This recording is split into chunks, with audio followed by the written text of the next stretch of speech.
Hi అండి అందరికి. ఇదే అమ్మ వాళ్ళ ఇంట్లో లాస్ట్ వ్లాగ్ అనమాట. మన ఇంటికి అయితే వచ్చేస్తున్నాం. ప్రతి ఆడపిల్లకి పుట్టిల్లు అనేది ఒక వరం లాంటిదండి.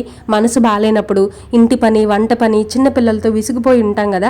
అలాంటప్పుడు ఒక 2 రోజులు అమ్మ వాళ్ళ ఇంటికి వెళ్ళి ఉండొచ్చామనుకోండి, నాకెందుకనో మనసుకు హాయిగా అనిపించింది. నేను అమ్మ వాళ్ళ ఇంట్లో 2 రోజులే ఉన్నానండి. వీడియోస్ రెగ్యులర్ గా పోస్ట్ చేస్తున్నాను అమ్మ వాళ్ళ ఇంట్లో వ్లాగ్స్ అని.